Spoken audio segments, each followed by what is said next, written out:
desobedecieron la orden de Dios de no comer del árbol del conocimiento del bien y el mal, Dios los expulsó del paraíso por el pecado de la desobediencia. Técnicamente no eran herejes, ya que la iglesia no existía, y no habían sido bautizados, pero se aplica el mismo principio. Cuando el diablo los tentó, ellos se rebelaron contra Dios y decidieron que a Dios ya no lo necesitaban, que no era necesario obedecer lo que Él les pidió. Entonces se rebelaron y fundamentalmente eso es la herejía, cuando creemos saber más de lo que Cristo nos enseña en su santa iglesia.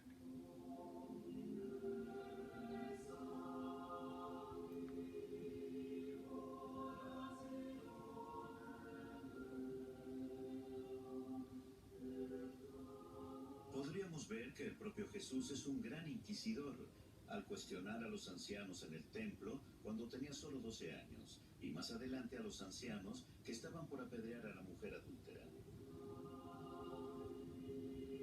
Vemos la bondad del Señor, la bondad infinita del Señor, y estamos conscientes de que fallamos. Y Él es nuestro inquisidor, pero en el sentido de que nos guía al bien, no para reprendernos, sino para infundir el arrepentimiento de los pecados con el propósito de enmendarlos.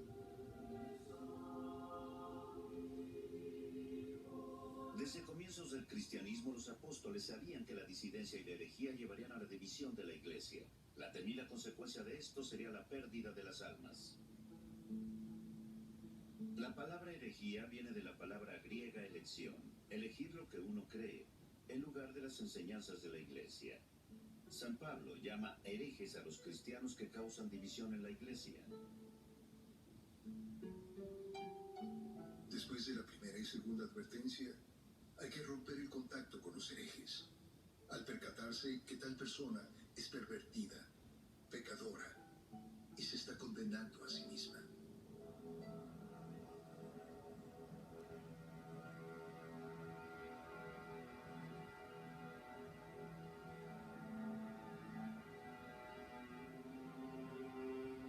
Durante los primeros 3 siglos después de la muerte y resurrección de Cristo, muchos grupos cristianos no ortodoxos y sus líderes estaban en conflicto. En Roma, Marción creía que el Dios del Antiguo Testamento era un demiurgo maligno, que Jesús era solo espíritu y nunca tuvo un cuerpo humano. Roma, el Imperio Romano, Jerusalén.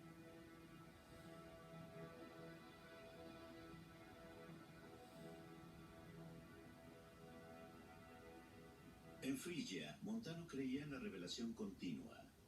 La Iglesia de Asia Menor condenó estas profecías.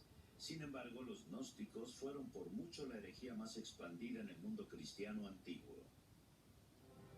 Los gnósticos.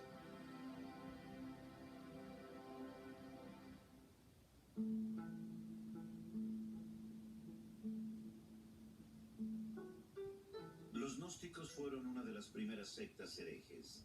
El gnosticismo mezcló el neoplatonismo, las religiones del misterio clásicas, el judaísmo helénico y el zoroastrismo con el cristianismo. Símbolo de un dios gnóstico. Hubo muchas variaciones en su sistema de creencias, pero la mayoría de los seguidores creía que había 2 dioses, un dios bueno, que era solo espíritu y permanecía apartado en el cielo, y un dios malo, el demiurgo, creador del mundo material, el cual era malvado. Los gnósticos se esparcieron por el Imperio Romano. San Pablo en su primera epístola a Timoteo puede haberse referido a las primeras versiones de gnósticos en contacto con cristianos. Uno de los líderes gnósticos más conocidos fue Valentín. Los gnósticos tenían muchas teologías, a menudo conflictivas, y una de ellas era algo más o menos así. Fue el pecado del gran arconte, el eón creador del universo, quien llevó al adulterio de Sofía, un eón femenino que dio origen al demiurgo, que era una clase de demonio. Lo que escribió San Irineo de León en el siglo II, en contra de las herejías, muestra un lado desenfadado y destruye la credibilidad de los gnósticos, en particular de Valentín. tonterías y falsedades enseñan. También deberían decir esto. Hay un poder llamado preprincipio que se extiende en el espacio en todas direcciones. También hay otro poder que denomino calabaza y aún otro poder que denomino abierta vacuidad. Esta calabaza y esta vacuidad, siendo uno, produjeron un fruto completamente visible, comestible y delicioso, que el lenguaje de frutas llama pepino. Y hay otro poder llamado melón. Estas potencias, calabaza, abierta vacuidad, pepino y melón, originaron todos los demás melones delirantes de Valentín. No todos los padres de la iglesia temprana encontraron tan divertida la forma en que San Irineo lidió ni con la herejía ni con los herejes. En el concilio de Nicea, en el año 325, Arrio fue denunciado como hereje. Entre los siglos II y IV hubo una gran cantidad de herejías. Veamos las más predominantes. Jerusalén, Seleucia. En el siglo III, en Persia, un autodenominado profeta llamado Mani tuvo mucha influencia. Sus creencias amalgamaban el zoroastrismo, el folclore babilónico, el budismo y elementos del cristianismo. El maniqueísmo fue resultado del dualismo gnóstico.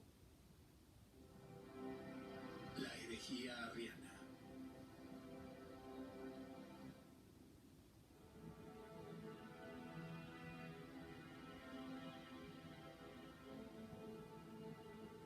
Arrio fue un sacerdote que vivió en Egipto a principios del siglo IV.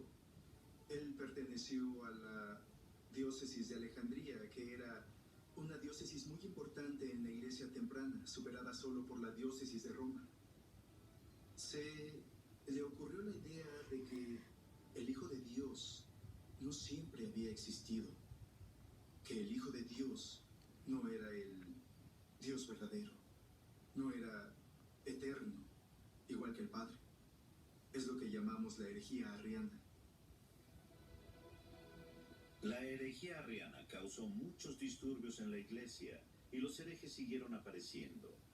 En la Gran Bretaña del siglo V, Pelagio enseñó que no necesitábamos la gracia de Dios, que podíamos salvarnos solos. Los nestorianos dividieron a Jesús en dos personas, y los iconoclastas creyeron que las imágenes de Cristo eran erróneas. Estas ideas fueron declaradas heréticas por la iglesia. San Agustín, en la Ciudad de Dios, dice que el diablo estaba tan enojado con la destrucción de los templos paganos que ordenó a los herejes esparcir confusión en la iglesia. La herejía cátara.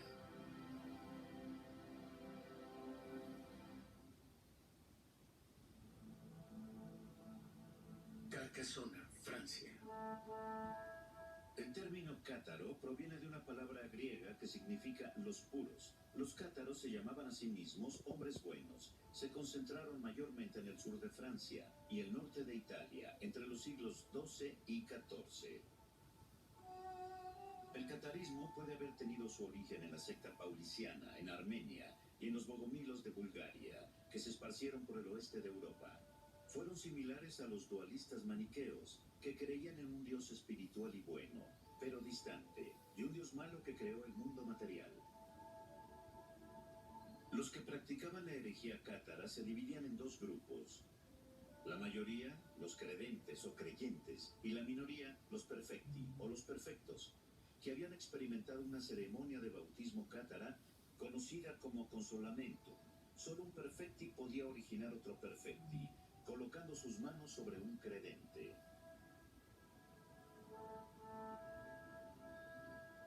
Los cátaros creían que un Dios bueno había creado el alma humana, pero el Dios malo la atrapó en la carne del cuerpo humano. El cuerpo humano, como todas las cosas materiales, era malo. El Dios bueno permanecía apartado en el cielo y el mundo era gobernado por el diablo. Los credentes eran considerados muy impuros para que Dios escuchara sus plegarias. Solo las palabras de los perfecti serían oídas, y los credentes necesitaban humillarse ante un prefecti para que rezara por ellos.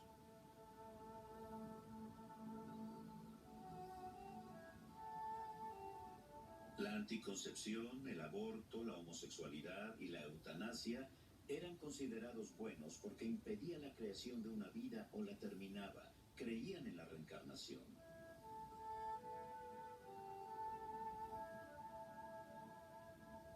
Se dice que a veces, después de recibir el consolamentum, un perfecti era capaz de dejar de comer hasta morir para así librarse de la carne. Esto se conocía como endura. Si un credente cátaro se enfermaba gravemente y estaba a punto de morir, recibía el consolamentum. Sin embargo, si el cátaro enfermo comenzaba a recuperarse, le practicaban la eutanasia para que no pudiera cometer otro pecado antes de morir.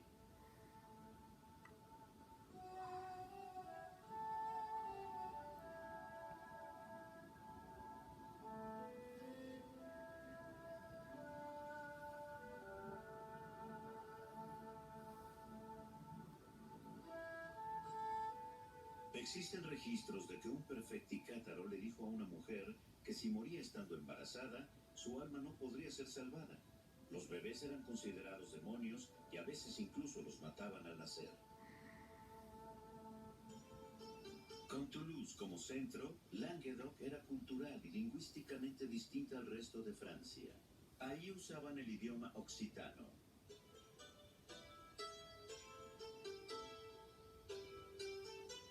Los reyes capetos de Francia tenían muy poca influencia en las cortes de Toulouse. A su vez, los condes de Toulouse tenían poca influencia en sus tierras fragmentadas, divididas a lo largo de los siglos en condados para sus hijos y luego en feudos. Aquí el catarismo encontró un área fértil donde crecer. A mediados del siglo XII, el gran número de cátaros en el sudoeste de Francia se había vuelto una preocupación para la Iglesia. La mayoría de las personas de esta región en esa época no eran herejes. La mayor parte de ellas no se habrían opuesto voluntariamente a las enseñanzas de la Iglesia católica. Los cátaros a menudo eran llamados albigenses, porque la gente solía asociar a la ciudad de Albi con los cátaros, a pesar de que ahí había muy pocos cátaros. En 1179, sus creencias fueron declaradas heréticas por el Tercer Concilio de Letrán. En noviembre de 1184, el Papa Lucio III expidió la bula papal Ad Abolendam. Aquellos condenados por herejía fueron castigados con anatema, sin derecho a recibir un entierro cristiano. También establecía que cualquiera que recibiera, defendiera y patrocinara herejes debía ser excomulgado. La Iglesia también envió delegaciones de cistercienses para que los herejes regresaran al redil. En 1198, Inocencio III se convirtió en papa y estaba determinado a acabar con la herejía cátara. En Toulouse, en 1204, Santo Domingo conoció por primera vez a los albigenses. Tan impactado quedó por sus extrañas creencias que desde entonces Domingo pasaría la mayor parte de su apostolado tratando de ayudar a los cátaros a percatarse del error de sus creencias. Santo Domingo se asentó en Fargeau por muchos años y es desde ahí que comenzó la expansión misionera hacia los cátaros en la campiña circundante. El consentimiento del movimiento cátaro por parte del conde Raimundo VI de Toulouse fue problemático para Francia y para la Iglesia debido a sus creencias heréticas. Raimundo es acusado por la Iglesia de apoyar la herejía y de ser él mismo un hereje a veces. En realidad es probable que él no fuera un hereje, pero estaba muy renuente a expulsarlos, pues en su país había muchas personas que creían en el catarismo, muchos de los señores y sus simpatizantes. No tenían el poder para alzar el látigo y expulsarlos. Entonces, en cierto modo, para sobrevivir, él adopta una actitud muy benigna y pasiva, dejando que continúen existiendo.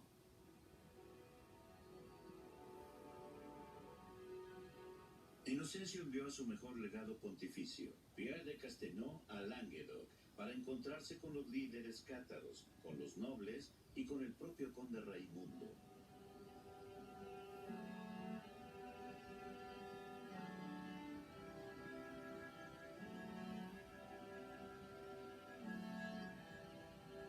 El El conde vio la llegada del legado pontificio como una interferencia en sus asuntos de Castelnau. Se reunió con Raimundo y entregó el mensaje del Papa. Aparentemente la reunión fue muy fría y Raimundo se negó a ayudar.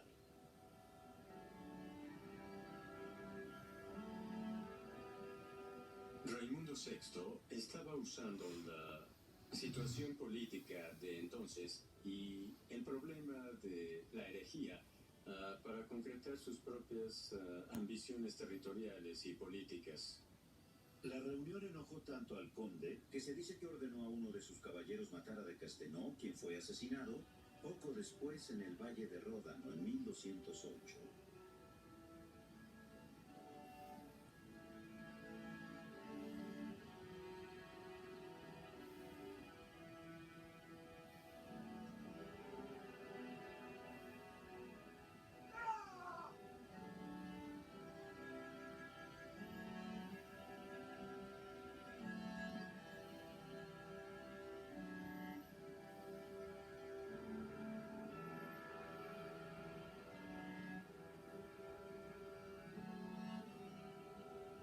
El homicidio fue demasiado y el Papa Inocencio III declaró una cruzada contra los albigenses y todos sus simpatizantes. Con la inminente cruzada a punto de ser lanzada sobre sus tierras, el conde Raimundo se reconcilió con la Iglesia. Sin embargo, no cumplió por completo con las condiciones de la reconciliación. Fue entonces, bajo las órdenes del Papa Inocencio III, que el rey de Francia, Felipe II, decidió actuar. Las fuerzas cruzadas llegaron mayormente del norte de Francia. Raimundo VI se reunió con los cruzados y entregó pacíficamente los castillos a su paso. El plan de Raimundo era poner a los cruzados en contra de su sobrino, Raimundo Rogelio. El primer pueblo en resistir fue Bessières, y después de un sangriento asalto hubo una masacre efectuada por la gente del pueblo. Arnaldo Amaury, el abad de Cîteaux, fue incorrectamente asociado a esta masacre. Asesínenlos, Dios reconocerá a los suyos. Son las palabras que se supone fueron dichas por Arnaldo Amaury. Es improbable que Amaury haya dicho eso. Los cruzados marcharon a Carcasona y los pueblos cayeron sin resistirse. En Carcasona los cruzados cortaron el suministro de agua. La ciudad se rindió sin poner resistencia y a los cátaros se les ordenó irse solo con su ropa interior. Simón de Montfort lideró la cruzada. Muchos pueblos cayeron sin resistencia y la gente fue liberada. Aquellos que no se rindieron fueron objeto de un terrible sitio y saqueo.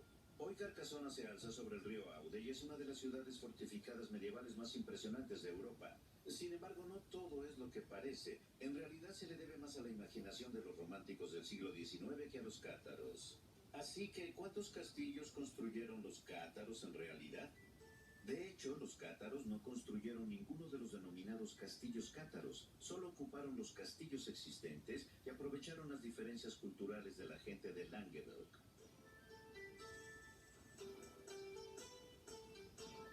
Los cruzados se enfrentaron a un carácter más político con la familia real francesa involucrada. A pesar de las protestas del Papa Inocencio, la cruzada contra los albigenses tristemente se convirtió en una guerra de conquista. La cruzada albigense concluyó en 1229 y los más beneficiados fueron los reyes franceses. Pero lo que la cruzada no consiguió fue destruir la herejía. Así que por lo tanto era obligación del Papa Gregorio IX instituir la Inquisición para eliminar la herejía de la región. El establecimiento de la Inquisición.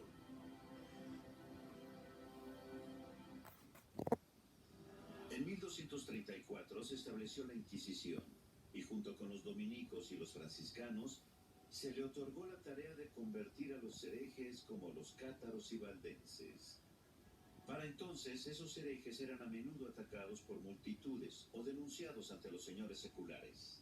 Antes de que la Inquisición fuera instituida, los señores seculares ya estaban arrestando personas y quemándolos en la hoguera por ser herejes. La Iglesia Católica se vio envuelta en eso al establecer la Inquisición. La Inquisición fue diseñada para ser un mediador entre acusados y la hoguera, porque en muchos casos Las personas que juzgaban al acusado no eran competentes para juzgarlos. La creación de la Inquisición permitió a la Iglesia hacer lo que se suponía que hiciera, que es salvar almas. Otro hecho sorprendente es que la Inquisición, en efecto, salvó vidas, pues la gente ya estaba siendo quemada en la hoguera antes de la Inquisición.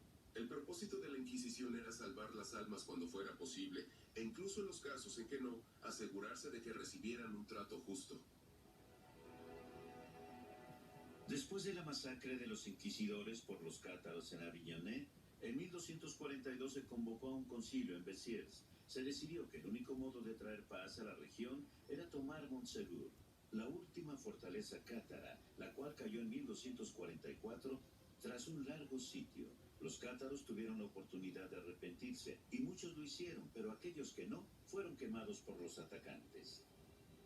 La Inquisición en Languedoc, que duró hasta el siglo XIV, tuvo éxito en detener el catarismo y en unir al país.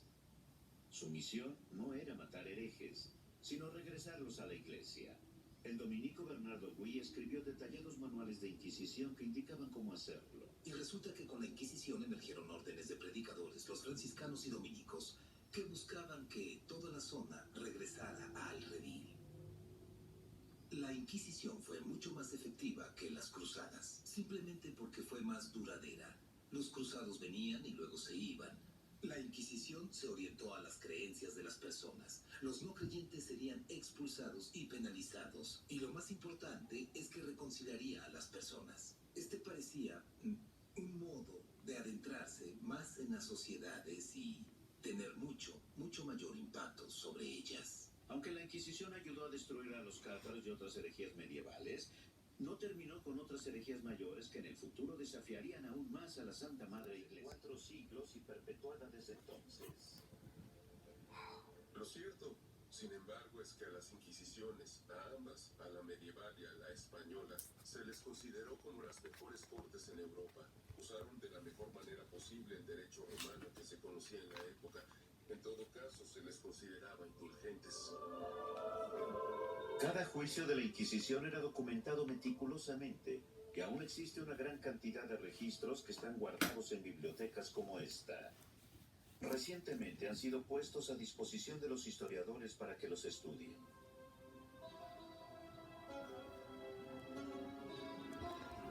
Capítulo 2. La Inquisición Española.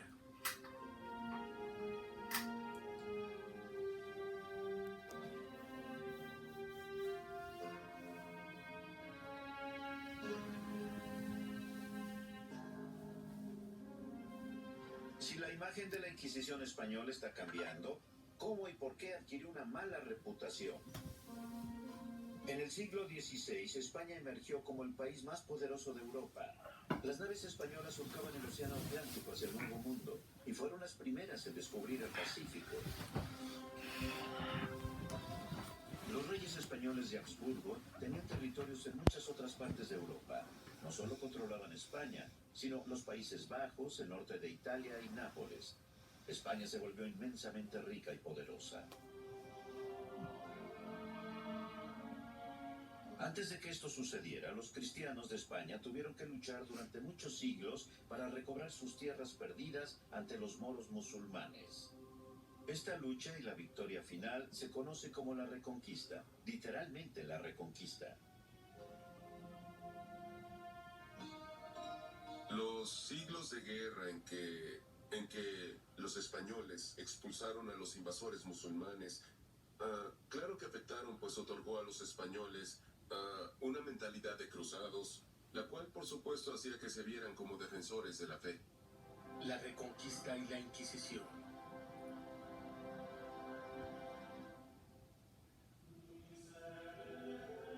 Los musulmanes invadieron España en el 711 después de Cristo y para el 758 ya habían conquistado prácticamente toda la península ibérica. Pero la resistencia cristiana en el norte permaneció fuerte, comenzó a combatir casi de inmediato y lentamente fue expulsando a los musulmanes.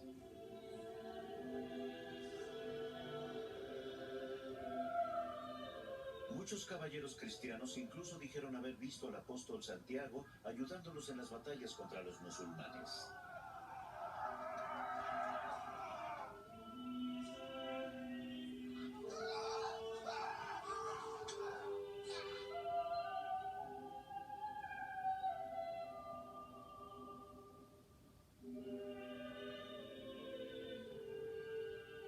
es hasta 1492 que se completa la reconquista de toda España y Portugal. Los reinos cristianos avanzaban lentamente, dejando atrás grandes poblaciones de musulmanes. También dejaban atrás cristianos y judíos, quienes no habían sucumbido a la fe musulmana, ya fuera por conversión o por fuerza. La península ibérica es un área fascinante. De muchas formas, existe una paradoja, pues allí se encuentran cristianos, musulmanes y judíos. En algunas ciudades, todos se llevaban bien. Hay intercambio cultural, se nota en la arquitectura que perdura. Pero debajo de ello, y a veces por encima, se realizan cruzadas. Desde principios del siglo XII y hasta el final del siglo XV, esporádicamente hay expediciones de cruzados, que obviamente pusieron a los cristianos contra los musulmanes.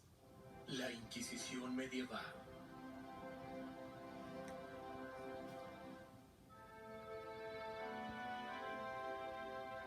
Antes de que existiera la Inquisición española, a finales del siglo XV, existió lo que se conoce como la Inquisición medieval.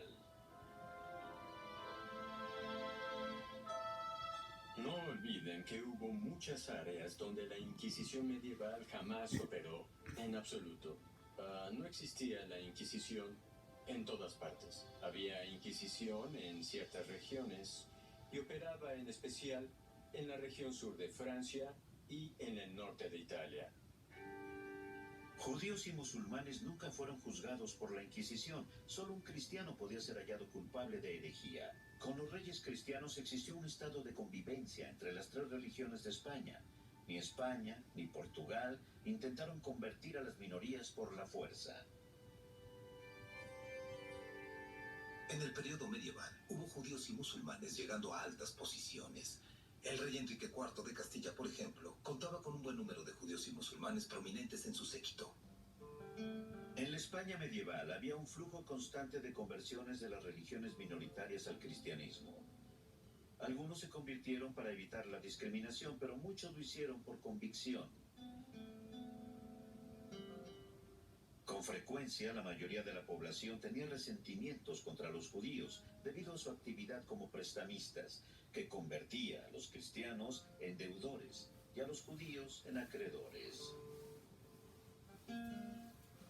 La usura estaba prohibida para los cristianos. A aquellos que abandonaban las religiones menores se les denominaba conversos, término cuyo uso se aplicó, aunque no de modo justo, a los judíos que se convirtieron para progresar socialmente.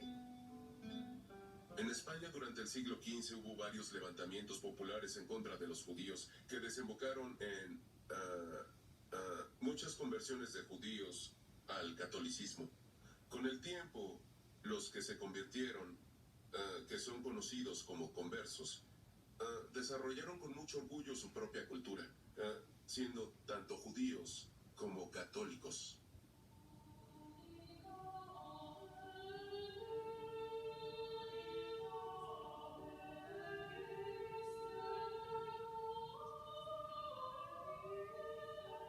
Nadie debía ser forzado a volverse cristiano, aun cuando esto a veces sucedía localmente. Eso siempre ha ido contra las enseñanzas católicas, porque para que sea auténtica, la conversión debe ser libre.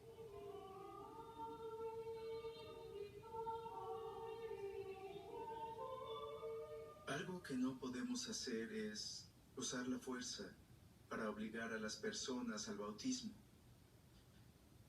Cristo no quiere que usemos violencia o amenazas para atraer personas a la iglesia, al bautismo, porque quiere que la conversión sea un acto inspirado por el amor de Dios en lugar de por el miedo a castigos temporales. A veces, sin embargo, las conversiones al cristianismo se daban por el trabajo de los misioneros, como por ejemplo San Vicente Ferrer.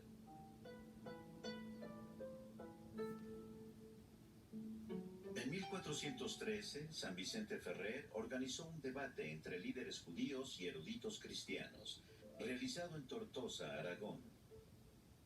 El orador estrella por parte de los cristianos fue el converso y médico del Papa Joshua Lorchi, quien tras su conversión adoptó el nombre de Jerónimo de Santa Fe. Después de ese debate, hubo muchas conversiones voluntarias al cristianismo. Casi 3.000 judíos fueron bautizados. En Aragón provocó la conversión de muchas familias judías adineradas. Algunos dicen que la predicación de San Vicente causó disturbios antisemitas, pero él muchas veces intervino para detener la persecución de los judíos. En este punto, muchos judíos dejaron España, pero otros prefirieron quedarse y convertirse al cristianismo. Los monarcas católicos.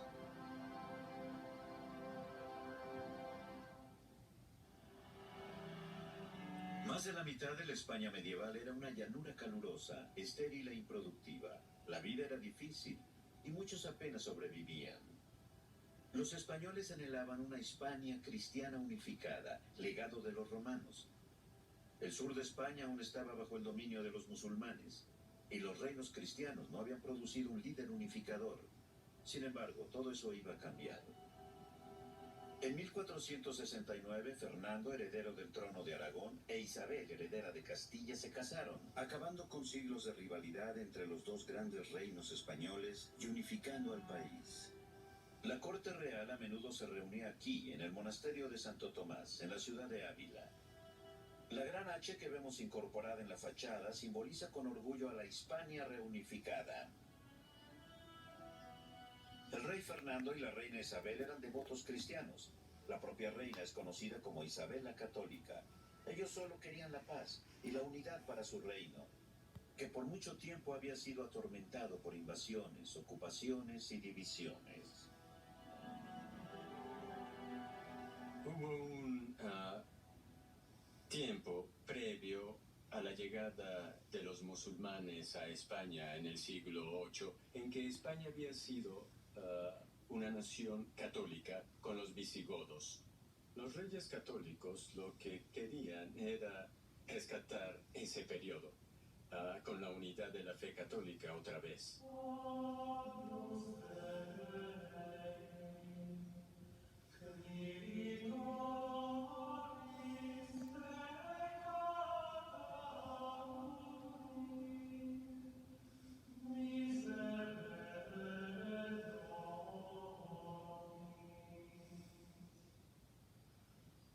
Ellos creían firmemente que la fe católica sería una fuerza unificadora si se practicaba fielmente, pero les preocupaba que los judíos y musulmanes recién convertidos estuvieran practicando en secreto su antigua fe.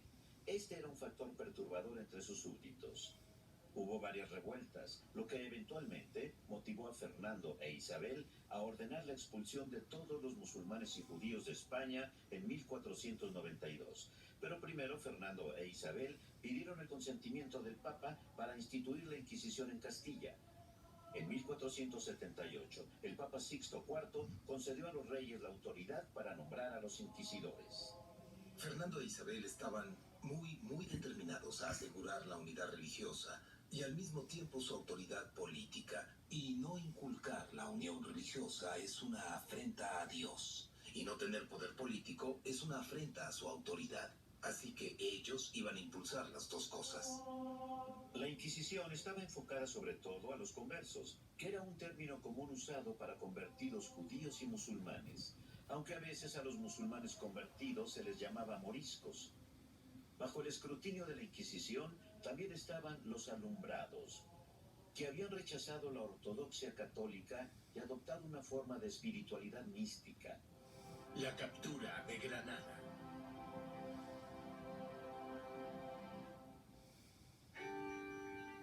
En 1482, como parte de su campaña para unificar España, el rey y la reina instigaron el último golpe para la reconquista, para reclamar la última parte de su país, aún en manos musulmanas.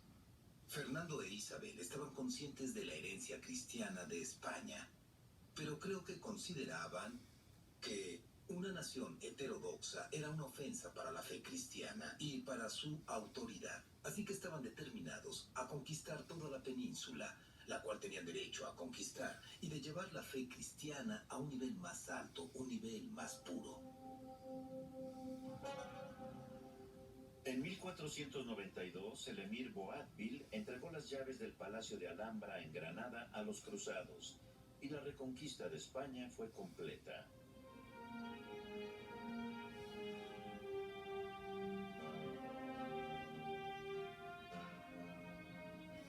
1492 fue un año importante por otras dos razones.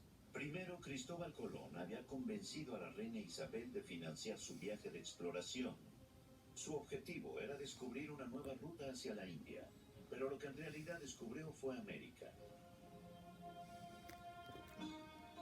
Lo segundo fue un decreto emitido por los reyes para consolidar su país recién unificado, ordenando la expulsión de los judíos que no se habían convertido al cristianismo. Esto causó mucho sufrimiento a quienes tuvieron que irse. Sin embargo, este no fue solo un acto caprichoso de la reina. Había muchos en la comunidad judía comprometidos activamente para debilitarla y socavar la fe. Tomás de Torquemada fue el gran inquisidor de la Inquisición española. Al inicio, no sé si era un hombre malo, no importa, pero era un hombre muy receloso. Hubo muchos rumores sobre conversos que eran judíos en secreto. Y también había fuerte enemistad entre las familias nuevas y las antiguas. A menudo los judíos que no querían como vecinos a los conversos los acusaban y decían: esta persona es judío y lo encubre. Ya fuera que quisieran desquitarse o se tratara de familias antiguas que odiaban a los llamados conversos. Así que hubo muchos falsos testimonios y tampoco se investigaba lo suficiente en aquellos días. Tribunal de la Inquisición.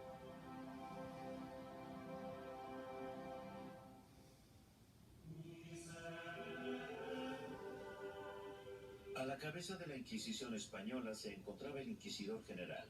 El más famoso de ellos fue Fray Tomás de Torquemada, quien en realidad era también un converso. El Inquisidor General presidía durante los consejos de la Suprema, que estaba conformada por 6 miembros, nombrados directamente por la corona. ¿Por qué está siendo presentado ante mí?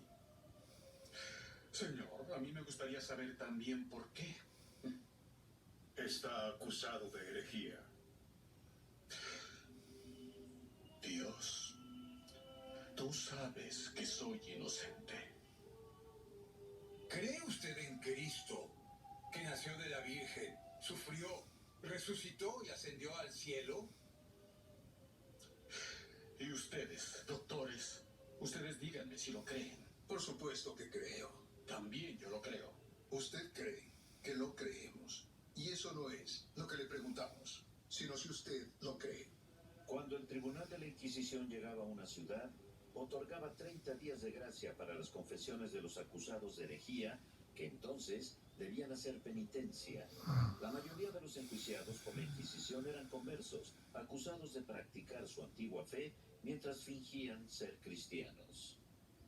Señor, si he actuado mal, con gusto aceptaré las consecuencias. Pero ahora solo necesito piedad para evitar la infamia de lo que me acusan.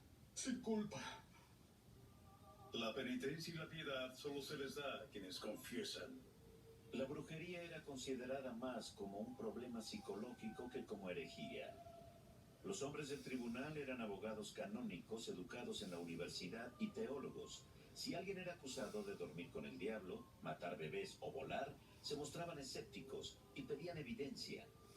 La tortura casi nunca fue usada por la Inquisición, que en comparación con las cortes civiles del resto de Europa era muy blanda. Contrario a la creencia popular, la doncella de hierro jamás se utilizó. Pensamos en la tortura como una especie de castigo.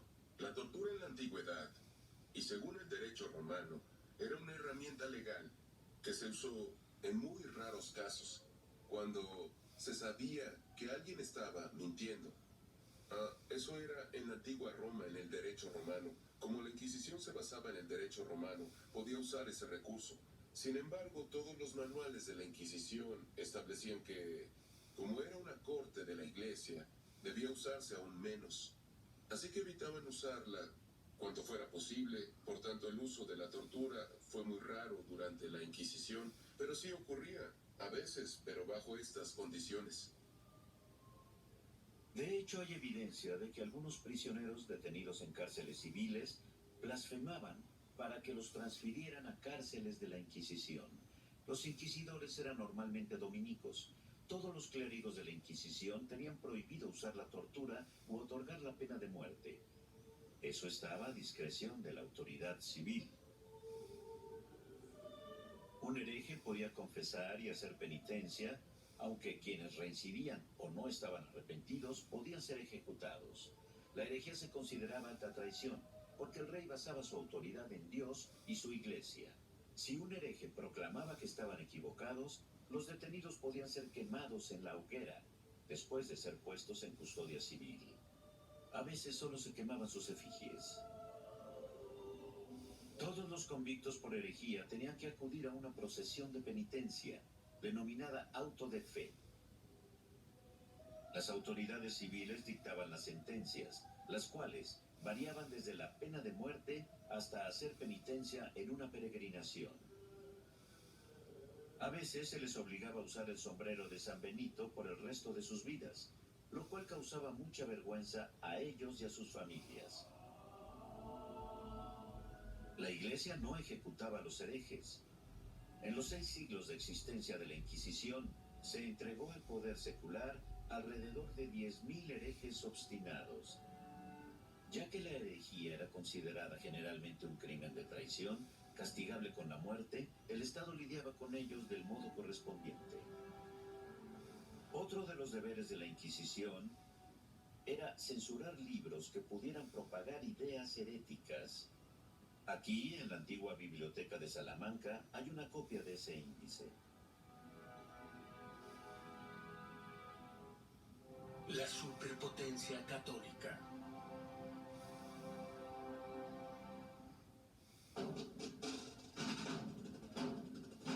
Procesión de Semana Santa, Salamanca, España.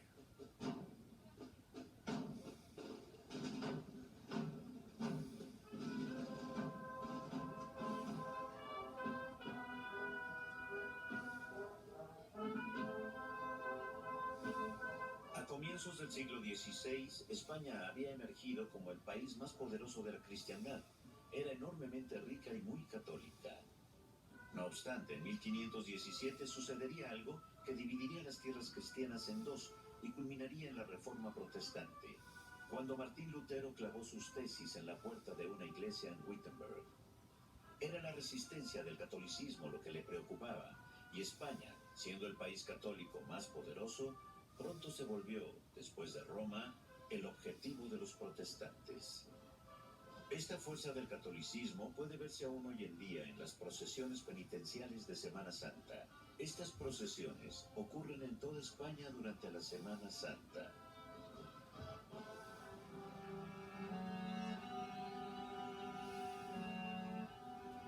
En 1547, los ejércitos de Carlos V, emperador del Sacro Imperio Romano de Habsburgo y también rey de España, destruyó por completo las fuerzas protestantes en la batalla de Mühlberg.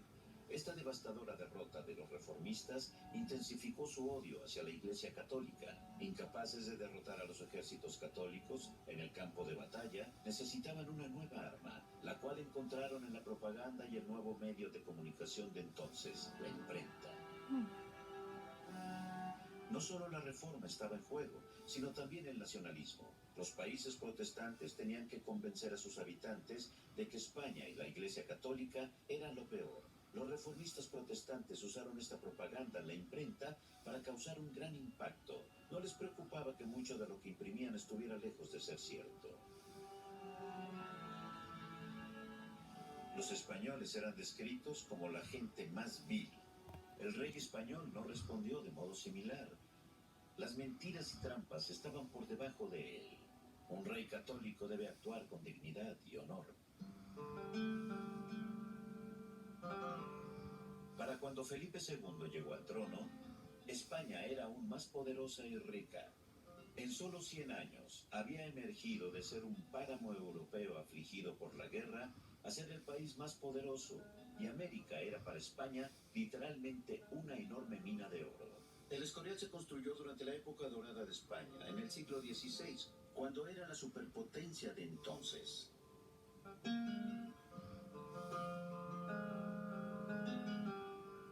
Felipe II no solo quería un palacio, sino un lugar de retiro, así que construyó esta hermosa y grande, aunque sencilla estructura, que no solo era la residencia real, sino un monasterio. La Inquisición en las colonias españolas.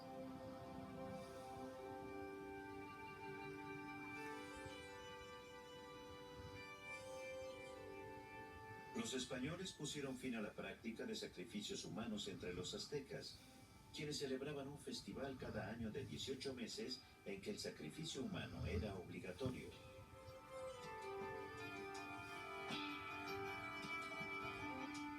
Como paganos conquistados, los nativos no tenían derechos civiles. Un dominico, Fray Francisco de Vitoria, llevó el caso de los nativos ante el rey de España. A este sacerdote incluso se le conoce como el padre del derecho internacional.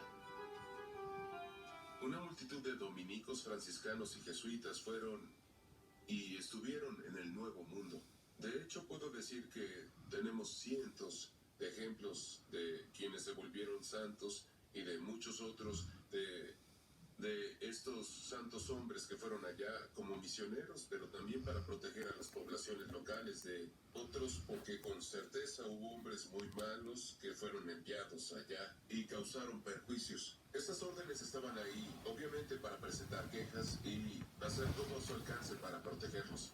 Porque su tarea, asignada por la monarquía española y el Papa, era cuidar de las personas, de la gente indígena del Nuevo Mundo y hacer lo más que pudieran para acercarlos a la iglesia. La Inquisición también existía en el Nuevo Mundo, pero es importante subrayar que solo los cristianos podían ser enjuiciados por la Inquisición. Ni los nativos ni judíos españoles que viajaron al Nuevo Mundo podían ser enjuiciados. La Inquisición española hoy en día.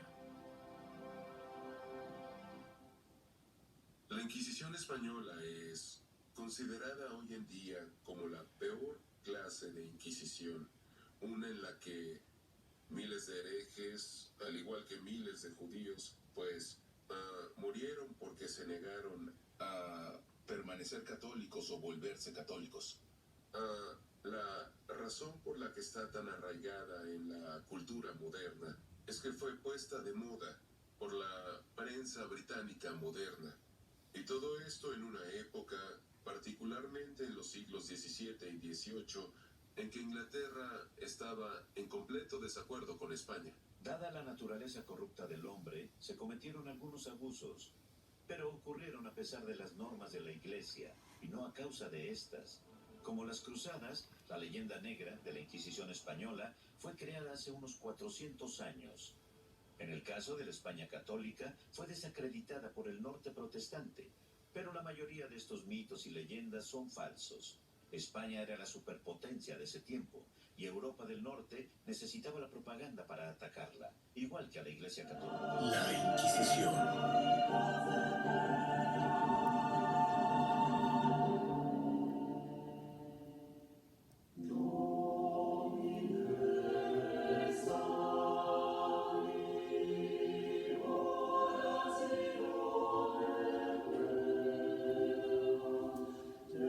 Fue aquí, en la colina vaticana, que el año 64 se martirizó el primer papa, el apóstol Pedro.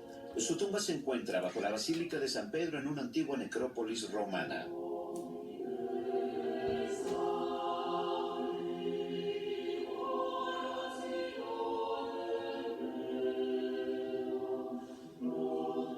El Evangelio de San Mateo nos dice en el capítulo 16 que Jesús dio a Simón las llaves del reino de los cielos. Le cambió el nombre a Pedro, que significa roca, y dijo: tú eres Pedro, y sobre esta piedra edificaré mi iglesia.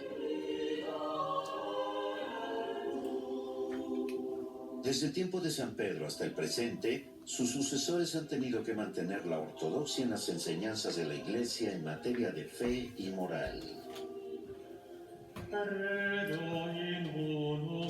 Capítulo 3. La Inquisición romana.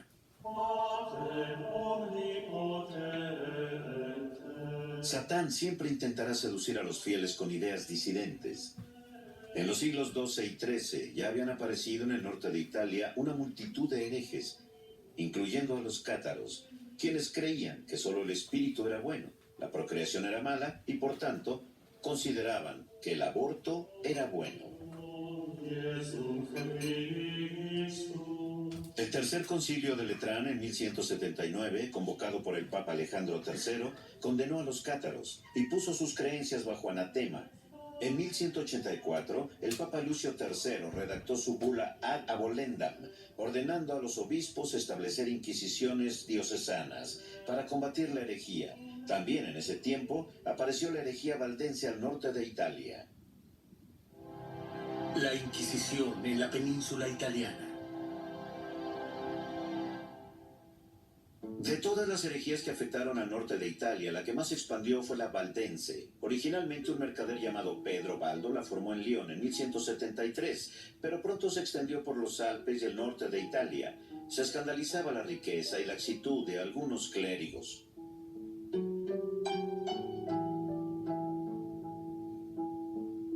Baldo de León era un mercader adinerado del siglo XII en Francia. Él es arrastrado por las corrientes contemporáneas de austeridad, por la idea de regresar a la vida apostólica. Reacciona contra la banalidad y la riqueza de los obispos que ve a su alrededor. Quiere proponer un mensaje de pobreza claro y simple en sí mismo, pero toma el problema en sus propias manos y él mismo comienza a predicar. Predicaban la pobreza, pero su orgullo se manifestaba en la forma en que buscaban la perfección. En lugar de usar su fervor al servicio de la Iglesia, comenzaron a desarrollar sus propias enseñanzas. Eso los hizo entrar en conflicto con la Iglesia. Sus creencias fueron declaradas heréticas en 1184 en el Sínodo de Verona y nuevamente en 1215 por el Papa Inocencio III en el Cuarto Concilio de Letrán. Algunos grupos estaban impacientes por la perfección final de la Iglesia. Claro, todos queremos que la Iglesia sea perfecta, pero eso solo pasará en el cielo.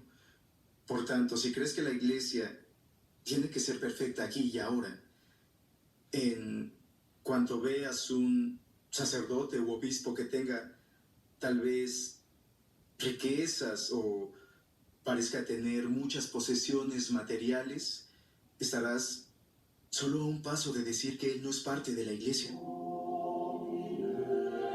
Asís, Italia.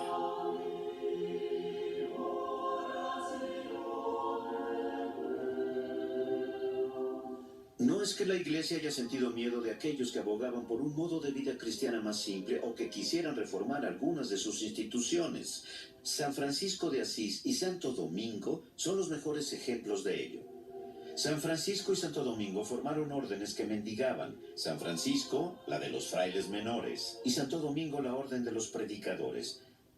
Ambos proclamaron la pobreza personal y se dedicaron al servicio de la Iglesia. Esta es la Basílica de Santa María de los Ángeles. Hace 800 años esta área estaba llena de árboles. San Francisco y sus hermanos venían aquí y dentro de la basílica aún se puede ver la porciúncula, donde San Francisco y sus hermanos vivían y rezaban.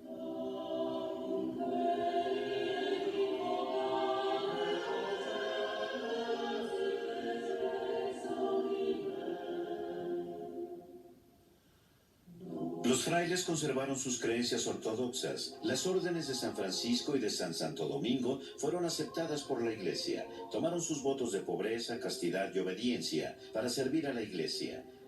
Sin embargo, al comienzo, el Papa Inocencio estaba reacio a darles a los franciscanos su bendición, porque tenía dudas sobre San Francisco y su interpretación de la vida religiosa.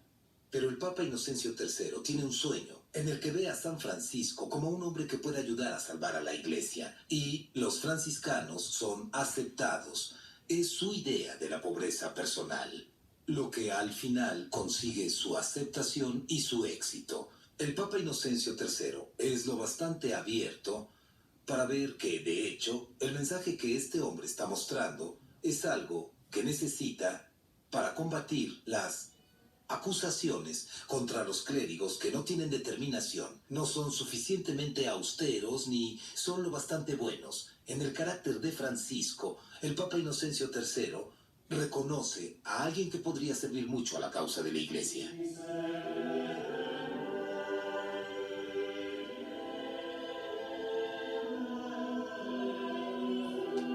Los papas del siglo XIII no tenían nada que temer de las órdenes franciscana y dominica, y sin mucho que esperar de ellas. Ayudarían en la búsqueda de justicia en la Inquisición y a salvar almas.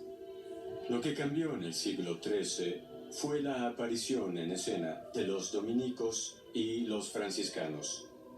Los dominicos y los franciscanos salieron al mundo, predicaron, fueron un ejemplo para las personas que en el pasado pudieron haberse sentido atraídas hacia los cátaros u otros herejes, pues vieron dentro de la iglesia instituciones que podían servirles como ejemplo y ayudarlos en su vida diaria. En 1233, el Papa Gregorio IX estableció lo que se conoce como la Inquisición Papal. El Papa estaba alarmado por la propagación de herejías antiguas en Francia, España y el norte de Italia. También estaba preocupado por las denuncias del pueblo ante los señores seculares y los ataques, a veces violentos, a los herejes. Un fenómeno interesante sobre la Inquisición, de la Inquisición medieval y la Inquisición romana en particular, es que de hecho salvaron vidas y representan un desarrollo progresivo y significativo en la ley. La razón de ello es que la época en que surgieron había constantes disturbios, así que la Inquisición fue diseñada para prevenir la situación caótica donde hubiera disturbios o abusos del gobierno local que resultaban en la mayoría de los casos en castigos inmerecidos y ejecuciones injustas. La persona promedio del medioevo veía la herejía de la misma forma, de hecho de una forma más fuerte de como la vemos hoy en día. Las ideologías políticas que encontramos abominables, como el conocido nazismo, por ejemplo, o el racismo, ese tipo de cosas que ahora no pensamos tolerar, en el medioevo percibían del mismo modo a la herejía religiosa, solo que mucho más fuerte, porque en el medioevo no había nacionalidades, solo la fe, que era lo que vinculaba a las personas. Los intentos de la Iglesia por recuperar a los valdenses demostraron su dificultad. A veces se les llamó los primeros protestantes. Su herejía nunca ganó el favor popular, mayormente debido a la Inquisición y al menosprecio popular. La amplia mayoría de los inquisidores se dedicaban a salvar almas, y las sentencias que imponían eran mucho más indulgentes que las establecidas por la corte civil. Incluso en el pasado, una actividad como la Inquisición, que fue en muchos aspectos algo muy bueno, fue conducida, contrario a lo que muchos piensan, fue conducida con un sentido de justicia. Sí, quizás sí. Hubo extremos y se cometieron injusticias, pero la Inquisición per se fue una obra justa. La mayor preocupación de la Inquisición en la amplia península italiana era combatir la expansión del protestantismo. La Reforma y la Inquisición.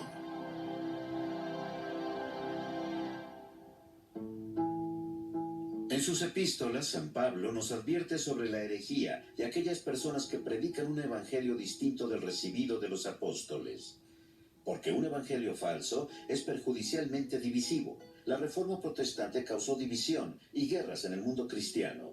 Martín Lutero, Juan Calvino y otros reformistas predicaban un evangelio distinto de aquel que Cristo y sus discípulos predicaron. Lutero borró algunos libros de la Biblia e incluso cambió algunos de sus pasajes. El protestantismo es sin duda una herejía. El Concilio de Trento fue convocado en respuesta al estallido de la Reforma protestante e instauró un gran número de dogmas católicos que son negados por los protestantes. Casi se podría decir que el protestantismo es la herejía por excelencia. La Reforma en Italia.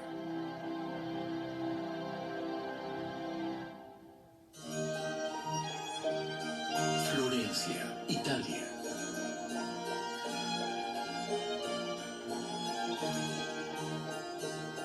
Así como a la herejía valdense se le puede ver como una clase de protestantismo, al dominico Girolamo Savonarola se le compara con frecuencia con Martín Lutero.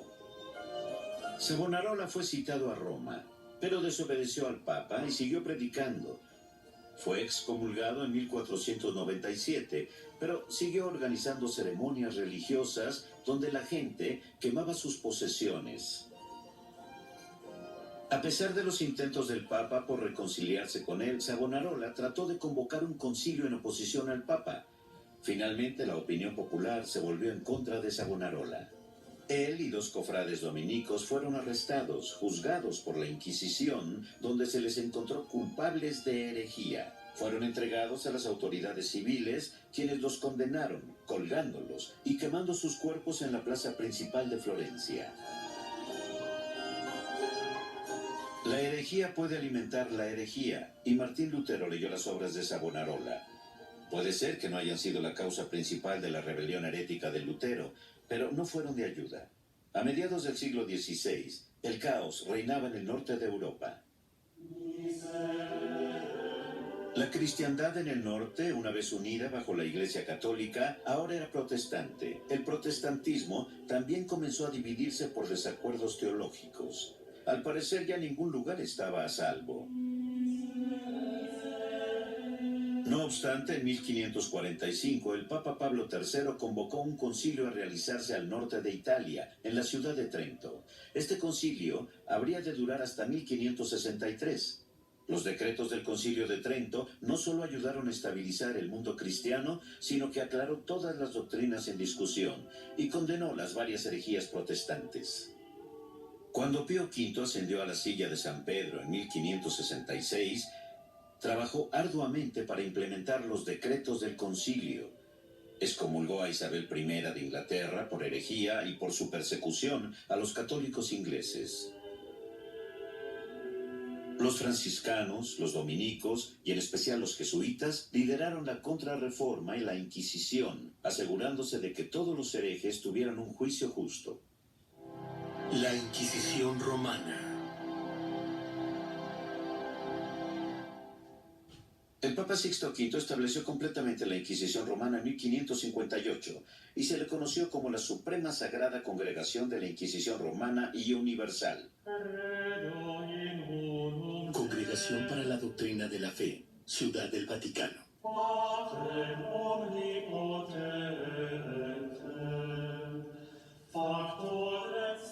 La Inquisición romana se estableció para centralizar y para evitar los abusos locales. El cardenal Newman, San Juan Enrique Newman, la describió como el tribunal más blando en la historia de la humanidad, lo que es probable, creo yo, considerando que todos sus castigos eran espirituales.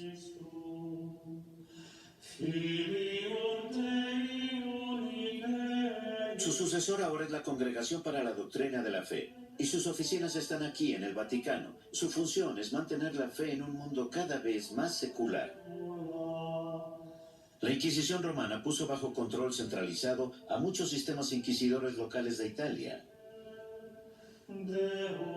Fuera de los estados papales, la operación de los tribunales locales debía negociarse por separado con cada ciudad, estado autónoma, igual que con Malta, el enclave papal de Aviñón y la República de Venecia. Estados italianos en el siglo XVI.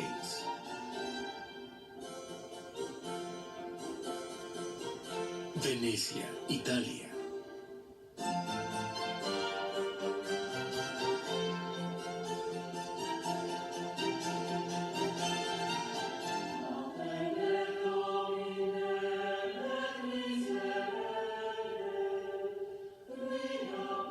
Un tribunal típico de la Inquisición romana estaba formado por un cardenal, designado por el Papa, quien era asistido por 2 dominicos.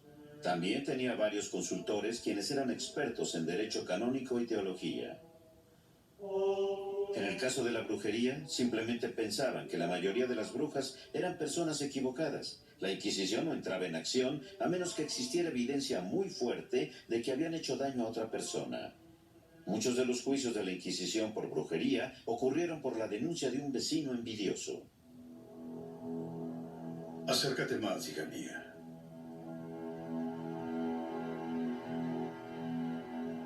Has confesado ser una bruja. ¿Por qué debemos creer que lo eres? Tengo poderes especiales.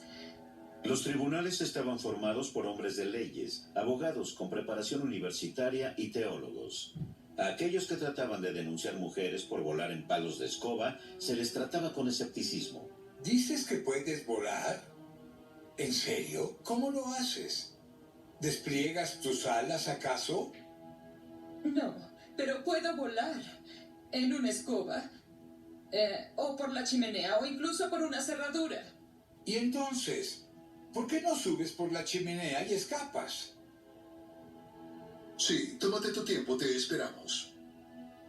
Nos estás mintiendo. Ese es un pecado serio. Y les mientes a los miembros de la Santa Inquisición de la Iglesia. ¿Estás mintiendo? ¿O eres una bruja? No. Perdón, Su Eminencia, no soy una bruja. Pero sabía que si confesaba solo me darían una penitencia. Y tenía miedo de mi vecina, quien me ha envidiado siempre. Dinos quién es tu vecina. Antes era mi amiga, pero deseaba a mi esposo y él me eligió a mí. Es la señora Cecilia Castiglione. Ya te puedes ir. Pero ve a confesarte. No debes mentir nunca. Es un pecado. Y te meterá en problemas aún peores.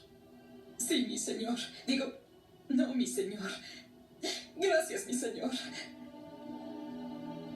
Necesitaban pruebas y evidencia. La histeria de la quema de brujas, que proliferó en el norte de Europa, mayormente protestante, no afectó a los países católicos, debido, en gran medida, al proceso legal de la Inquisición.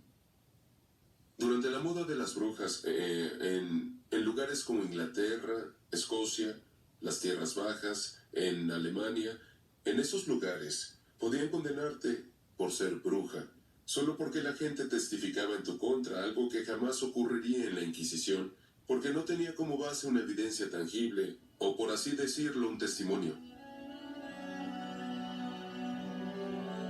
El problema con la posición protestante es que empezaron a formar su propia iglesia y por tanto apareció una inseguridad y comenzaron las acusaciones contra las personas y demás. Galileo.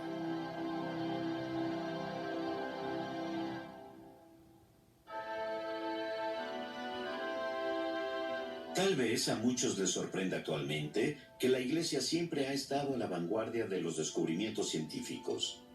De hecho, es a un fraile franciscano, Roger Bacon, del siglo XIII, a quien se le considera el fundador de la ciencia experimental. Bacon escribió para el Papa Clemente IV Opus Maius, en el que discutía sus ideas sobre ciencia y filosofía. La ciencia, para la Iglesia, significa estudiar la creación de Dios.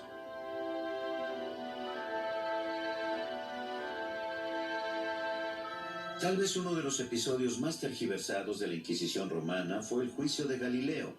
Galileo fue un científico y astrónomo italiano de los siglos XVI y XVII. Él defendía el heliocentrismo, según el cual el Sol está estático y la Tierra se mueve alrededor de él.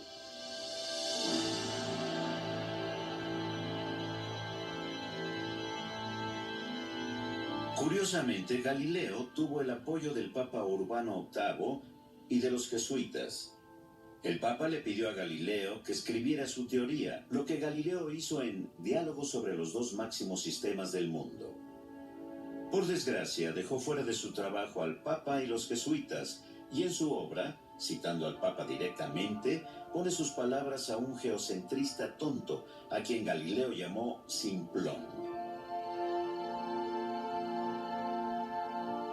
El Papa Urbano estaba indignado con la arrogancia de Galileo, quien presumía de estar instruyendo al Papa y a otros clérigos importantes en el modo de interpretar las Escrituras. Galileo, en tu diálogo acerca de los dos máximos sistemas del mundo, elegiste elevar la mente del científico sobre la de la Iglesia al representar a la Iglesia como un simplón. No estaba representando a la Iglesia como un simplón. sino a personas. Pero está claro que pusiste las palabras del Santo Padre en la boca de un simplón. ¿Cómo es que esperas que el Papa sea generoso si tú no lo eres? El Santo Padre es más excelso que yo. El Papa dice que lo traicionaste. El 22 de junio de 1633, Galileo fue encontrado sospechoso de herejía, condenado a prisión y obligado a repetir a diario los 7 salmos penitenciales. No obstante, la sentencia cambió a arresto domiciliario en su cómoda villa, cerca de Florencia, donde siguió trabajando en sus teorías científicas. La Inquisición veneciana.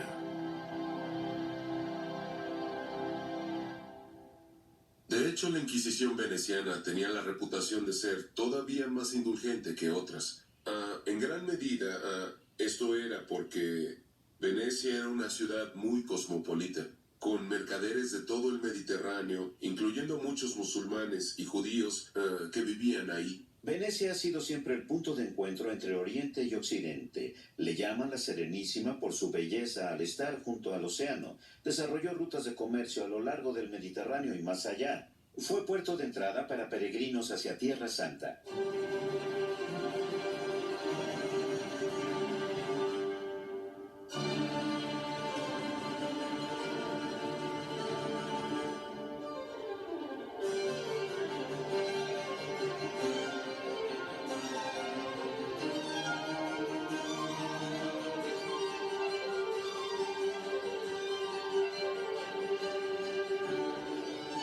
Se volvió una importante potencia naval y sirvió de mucho a las tierras cristianas al ser un punto de parada para los cruzados, y también durante la batalla de Lepanto. Estaban orgullosos del hecho de que lo único que los vinculaba con Occidente era su obediencia a la Iglesia católica. Eran católicos y obedecían al Papa en Roma. Sentían orgullo por esto y fueron los cruzados más activos en el medioevo e inicio de la era moderna. Una de las razones de por qué terminaron siendo el baluarte de Europa occidental fue que cuando los turcos otomanos estaban atacando, la población asumió que los venecianos deberían involucrarse en la defensa de Europa. Así que tenían una muy estrecha relación con Roma, y creo que los venecianos de la actualidad aún la sienten.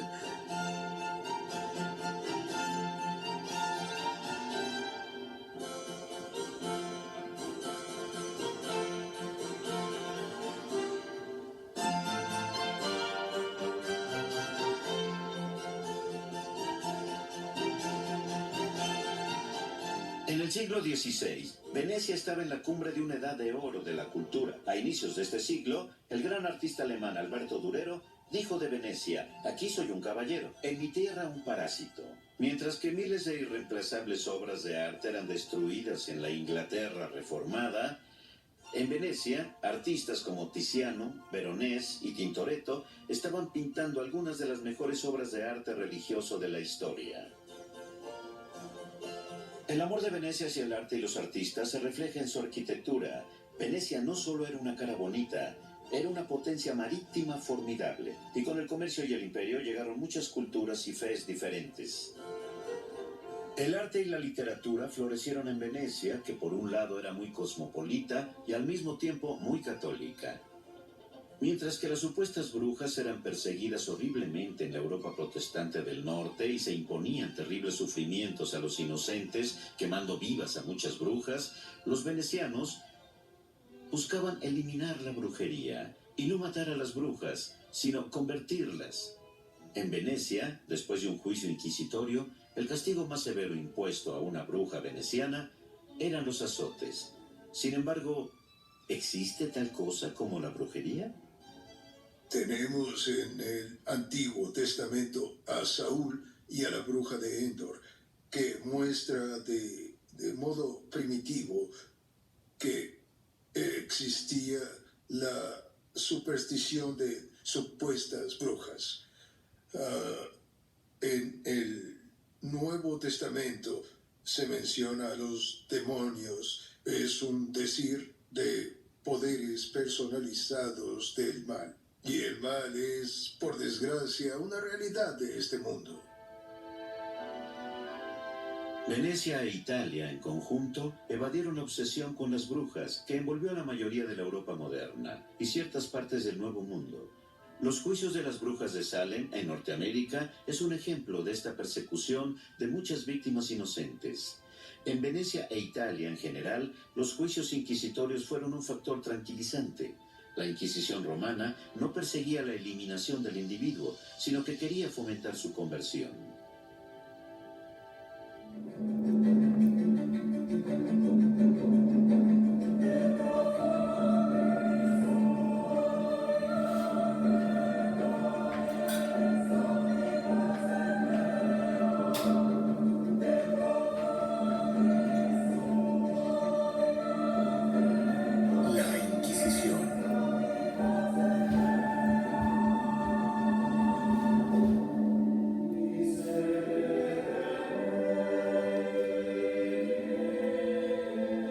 Quienes inventaron los mitos de la Inquisición necesitaron de varios medios para divulgar esta información errónea.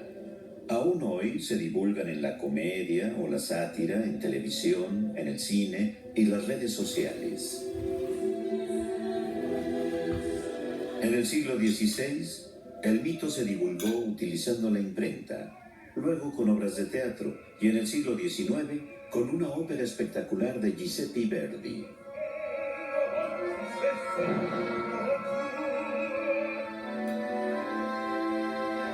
Capítulo 4. Los mitos de la Inquisición.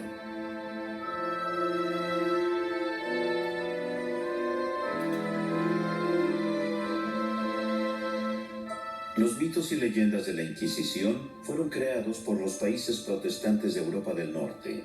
Usaron esta leyenda negra, ficticia, para cimentar identidades religiosas y nacionales, a la vez que se denigraba la Iglesia Católica. El mito de la Inquisición española se esparció a través de la cultura inglesa y por tanto también en la norteamericana. Se desarrolló de muchas formas posibles. Lo vemos constantemente en obras como El Pozo y el Péndulo de Edgar Allan Poe, pero incluso podemos verlo en el discurso cotidiano.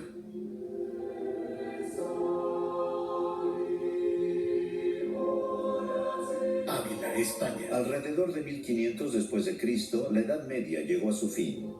Las tierras cristianas de Occidente estaban unidas por la Iglesia Católica. España y Portugal al fin habían recuperado sus tierras, tanto tiempo ocupadas por el Islam. España había establecido una Inquisición para cimentar la unidad de su reino, que veía como sinónimo de la unidad religiosa. La herejía se consideraba traición, no solo en España, sino en toda Europa.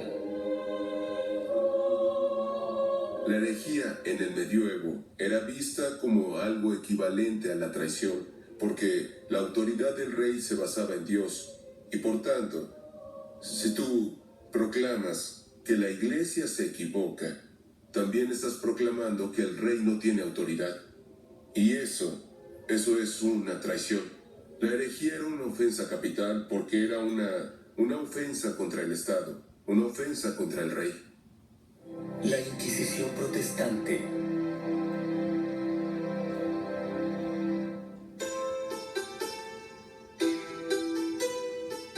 Por supuesto, no había Inquisición en Inglaterra. Sin embargo, los juicios por traición aún existían, en especial durante la Reforma. Tomás Moro era un católico leal y el Lord Canciller de Inglaterra durante el reinado de Enrique VIII se negó a firmar el acta de supremacía, no aceptando así a Enrique como cabeza suprema de la Iglesia de Inglaterra. Moro también se negó a asistir a la boda de Enrique con Ana Bolena. El Papa se había rehusado a anular el matrimonio anterior de Enrique con Catalina de Aragón.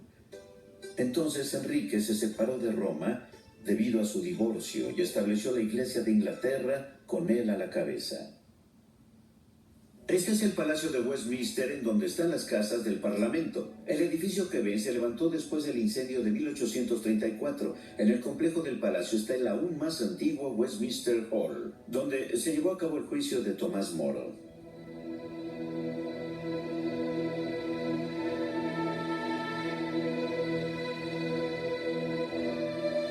La La Torre de Londres se levantó en 1066 como parte de la conquista normanda. De 1100 a 1952 se usó como prisión. Y durante el período de la Reforma se encarceló entre estas paredes a algunos de los grandes santos de la Iglesia Católica. Cerca de aquí, en Tower Hill, se ejecutó a santos como Santo Tomás Moro y San Juan Fisher. Torre de Londres.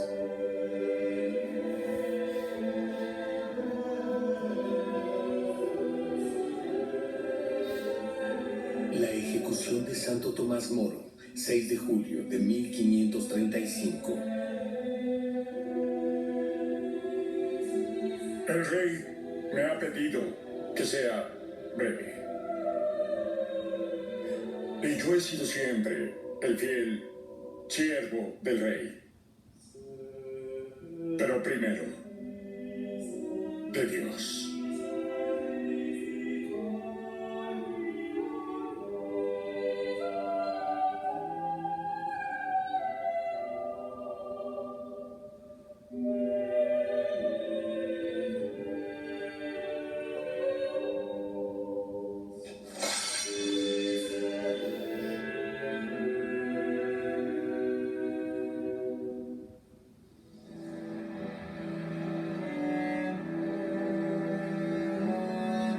Al continuar la Reforma, aparecieron toda una serie de variaciones acerca del protestantismo.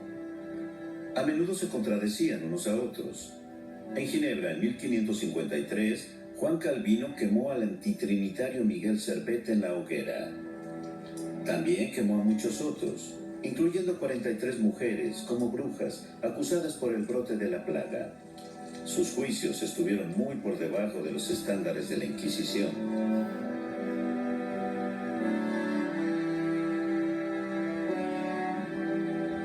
Uno de los seguidores más fervientes de Calvino fue el escocés Juan Knox. Cuando Isabel I llegó al trono de Inglaterra, ella prohibió que Knox entrara a su reino debido a sus escritos misóginos. Knox regresó a Escocia, pero la reina católica regente y madre de María, reina de Escocia, no pudo vetarlo. Escocia estaba dividida entre la fracción protestante y la católica. Knox estaba dispuesto a darles a ella y su hija tantos problemas como fuera posible. Para ella era bastante malo tener una católica en el trono, sin mencionar que era mujer. Este es el castillo de Edimburgo visto desde el New Club. El 10 de junio de 1560, María de Guisa, la reina católica regente de Escocia, murió ahí. Quería más que todo que Escocia permaneciera católica, pero los protestantes iban en aumento. La numerosa población católica permaneció sobre todo en tierras altas y en las islas. La reina María de Escocia también era reina consorte de Francia cuando su madre murió. Ese mismo año sufrió una segunda pérdida al morir su esposo, el rey Francisco II de Francia. Además, en 1560 en Escocia, el Parlamento escocés, bajo la influencia de Juan Knox, redactó una nueva confesión de fe que vetó la misa, la jurisdicción del Papa en Escocia y todas las formas de doctrina contrarias a la fe reformista. María, una católica devota, regresó a Escocia en 1561. No obstante, debido a la agitación y las intrigas de la Reforma en Escocia, no fue capaz de estabilizar su reino o su país.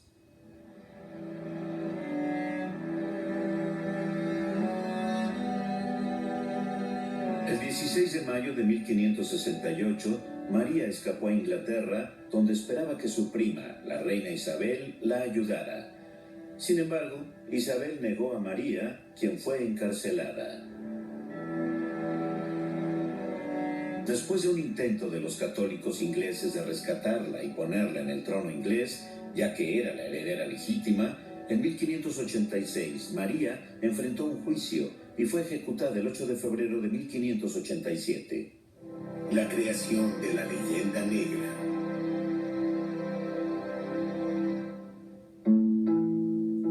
Cuando comenzó la Reforma Protestante, Carlos I estaba en el trono de España.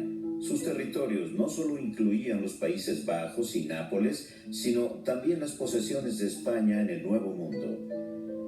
Con la muerte de su abuelo, de Habsburgo, heredó grandes partes del norte de Europa y se convirtió en el santo emperador romano Carlos V. Cuando Cuando las guerras religiosas estallaron en Alemania, Carlos estaba determinado a mantener el orden, pero no fue hasta 1547, en la batalla de Mühlberg, que fue capaz de derrotar devastadoramente a los ejércitos protestantes unidos. Los países protestantes no podían vencer a España en el campo de batalla, así que empezaron una guerra de propaganda contra ella y la Iglesia Católica, describiendo a España como el pueblo más vil. Para ello utilizaron la imprenta.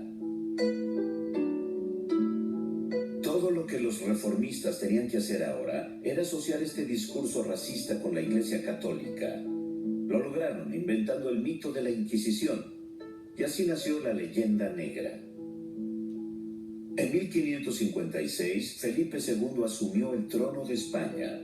Durante la revuelta de los Países Bajos contra España en 1566, el discurso anticatólico se volvió parte importante de la guerra de propaganda, lo que contribuyó en gran medida con la invención de la leyenda negra fueron las obras literarias, tales como Exposición de algunas mañas de la Santa Inquisición Española, de un supuesto protestante refugiado de la Inquisición llamado Montanus.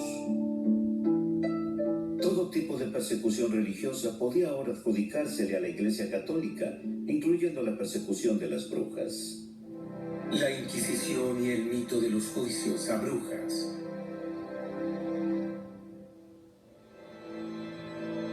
Aunque Isabel I era una reina protestante, en general las mujeres no eran bien tratadas en el mundo protestante, y miles de brujos, en su mayoría mujeres, fueron denunciados y quemados.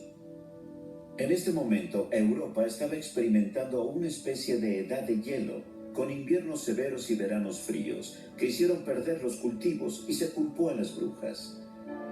Una causa de la histeria de la cacería de brujas fue la falta de disciplina y enseñanzas constantes entre las denominaciones protestantes, lo cual llevó a la inseguridad e inestabilidad de sus gobiernos. El dominico Henry Institoris escribió en 1484 el Malleus Maleficarum, el martillo de las brujas, pero la Iglesia Católica condenó esta obra. La disciplina de la Iglesia nos ha sido heredada a través de los siglos y la hemos asimilado profundamente. Por eso estamos seguros y hay mucho menos tendencia a acusar personas falsamente. Y bueno, sobre todo es la división la que causa tales acusaciones. La división es fundamentalmente obra del diablo, porque él introduce la división para así corroer la estabilidad de la Iglesia y para confundir y hacer que las personas se pierdan. Las guerras religiosas de 1520 a 1650 coinciden con la extendida cacería de brujas, lo cual ocurrió a menudo en áreas que estaban divididas religiosamente. Se denunció a muchas personas inocentes como brujas, ya sea por un vecino envidioso o se usó la situación insegura para saldar cuentas pendientes. Uno de los fenómenos del siglo XVI, de hecho, comenzó según la historia, a finales del siglo XV. Es uno que solo se puede describir como la histeria de la brujería. Y se presentó casi de modo exclusivo, pero no exclusivamente, en países protestantes. En particular, bajo la influencia del presbiterianismo de Ginebra y Suiza, también en Escocia. Había cientos de juicios de brujas, y claro, clásicamente en América, donde se fundó el presbiterianismo y el congregacionalismo.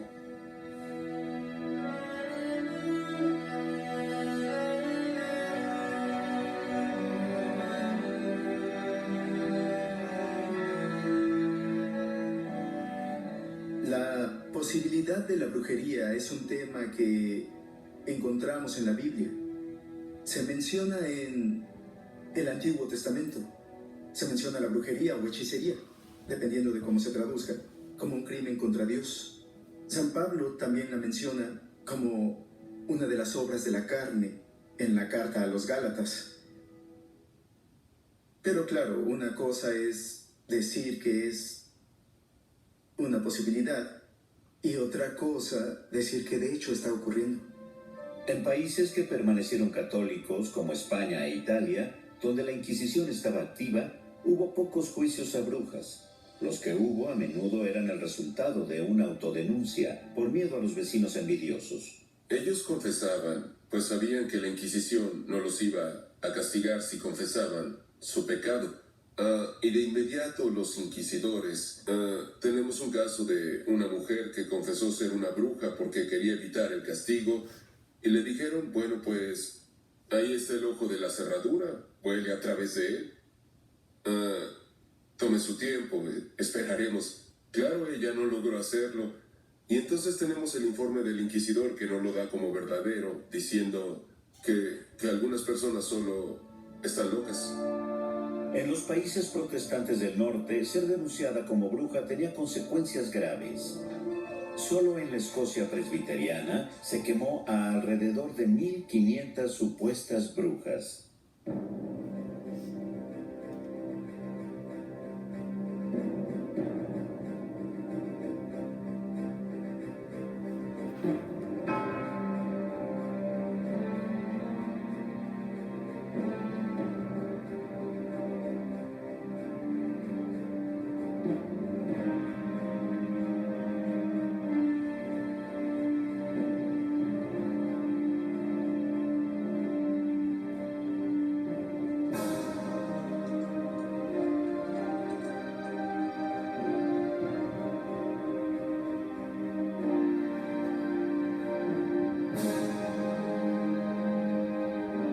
En los países católicos se buscaba convertir a la bruja en lugar de matarla.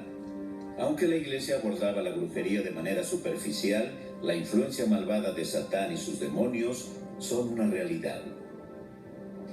Yo estoy convencido de que, en realidad, el mal es una terrible realidad de este mundo y de que existe tal cosa como el poder demoníaco y que es capaz de expresarse ya sea por la posesión demoníaca que se realice en contra o sin la voluntad de la persona, o al igual se puede expresar con el consentimiento de la persona afectada. Algunas prácticas satanistas solo persiguen este fin. La perpetuación del mito.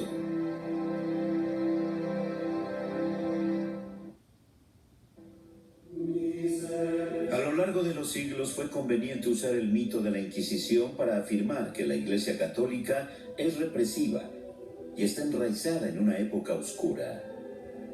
Se emplearon varios medios de comunicación y la escritura e impresión de libros sobre la Inquisición mostraron descripciones gráficas de escenas de tortura.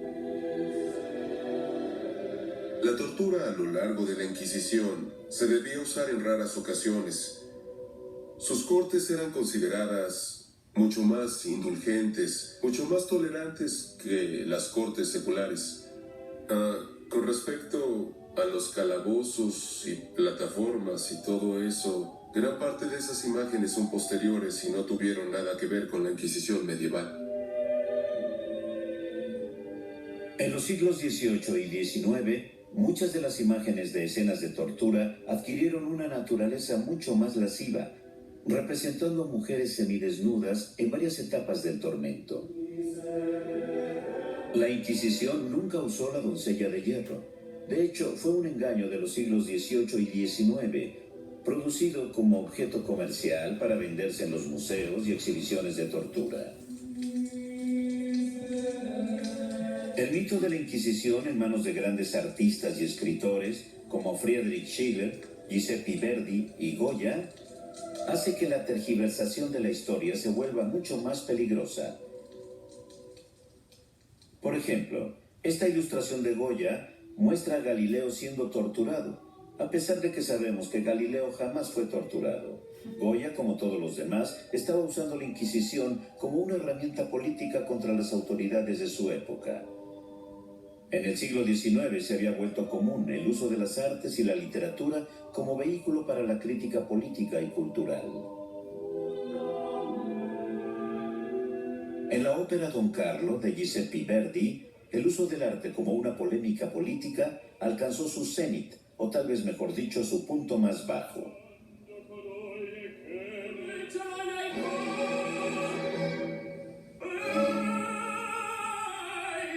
Don Carlo desafía a su padre, Felipe II, y declara lealtad a Flandes, protestante.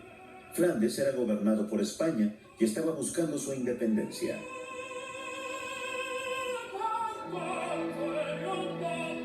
Después el rey, solo en su aposento, es torturado por la incertidumbre y las dudas de cómo castigar a su hijo, hasta que el anciano y ciego gran inquisidor entra y señala que Dios sacrificó a su hijo para redimirnos, y se vence la reticencia de Felipe a matar a su hijo.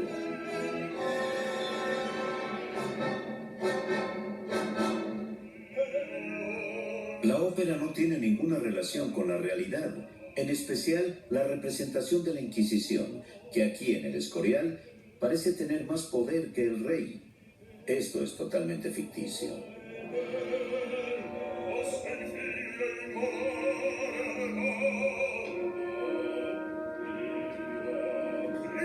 El Don Carlos real no era el héroe rebelde que se muestra en muchas obras de ilustración. De hecho, en la ópera de Verdi se muestra un joven enfermizo y problemático, propenso a ataques de locura, que murió en un trágico accidente. El estereotipo básico de la Inquisición creo que es un extraordinario, aterrorizante y peligroso vehículo máquina, por así decirlo. En cierto modo, la comedia Monty Python satiriza el hecho de que la Inquisición española sigue ahí, en todos lados. Ha probado ser extraordinariamente durable. Todo el tiempo se nos dice que la Inquisición española trataba de forzar a los judíos a convertirse al catolicismo, lo cual no es cierto. Si uno si ve la película de Mel Brooks, La loca historia del mundo, todo lo que hacen en esa Inquisición es torturar judíos tratando de convencerlos de convertirse al catolicismo. Pero de eso no se trataba la Inquisición española. De hecho, la Inquisición nunca tuvo ese propósito desde sus inicios. Los judíos estaban exentos de la Inquisición porque no eran católicos. Creando nuevas leyendas negras.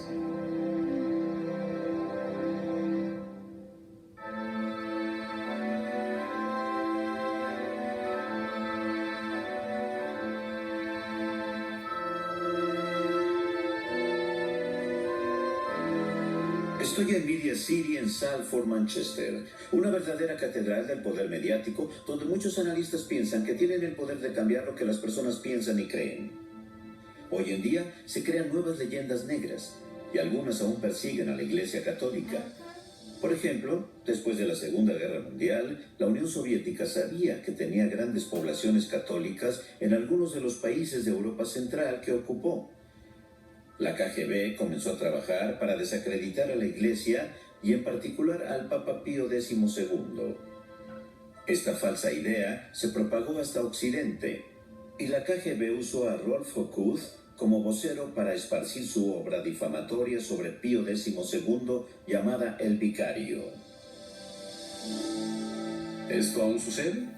Sí, sucede. Un ejemplo mucho más moderno de una leyenda negra es el supuesto Papa de Hitler.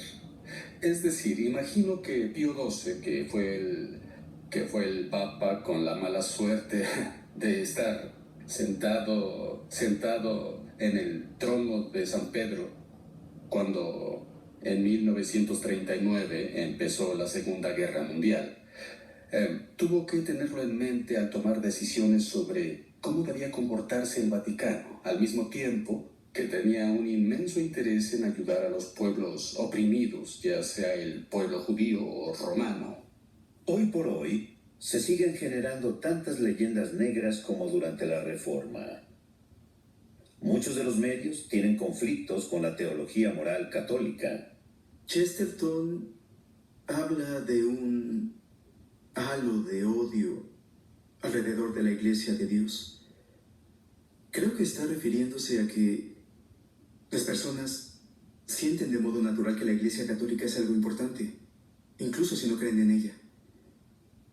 Así que si no les gusta lo que hace o lo que intenta enseñar, tienden a tratar de denigrarla. En la medida en que los medios asimilen una cultura contra la vida y contra la familia, tendrán que crear estas llamadas leyendas negras como las creadas contra España para desacreditar una de las instituciones o quizá la más fuerte que se opone a la cultura de la vida.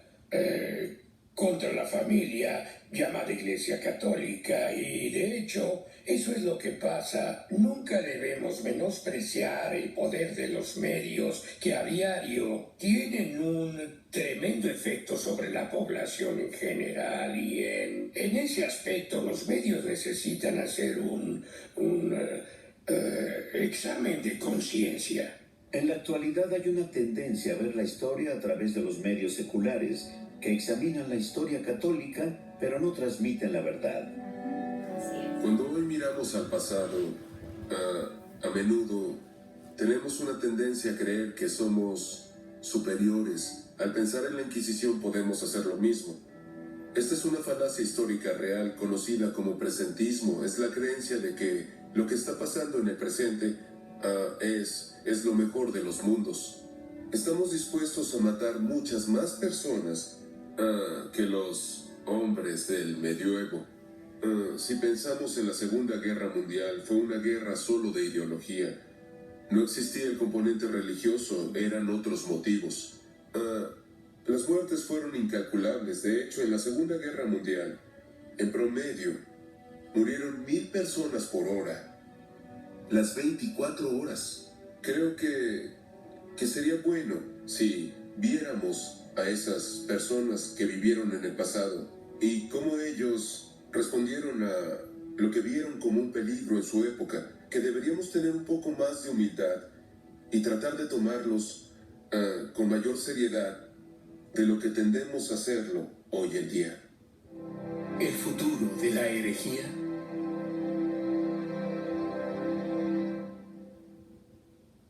¿Que cómo veo el futuro de la herejía? Bueno, espero que la herejía no tenga futuro. Quiero decir que espero que todos los que viven en la tierra reciban la gracia de la fe y la alegría de la fe y no tengan deseos de entrar al callejón sin salida de la herejía. Los mitos de la Inquisición se alejan mucho de la verdad. De hecho, la Inquisición representó la mejor práctica jurídica de su tiempo. Los inquisidores eran miembros del clero y por lo tanto tenían prohibido aplicar torturas o dictar la sentencia de muerte. Donde fue establecida por la Iglesia, salvó vidas y almas, impidió la división y destrucción que suelen ser resultado de la herejía. No obstante, las 50.000 supuestas brujas quemadas, sobre todo en países protestantes que inventaron los mitos de la Inquisición, demuestran que la herejía ama la hipocresía.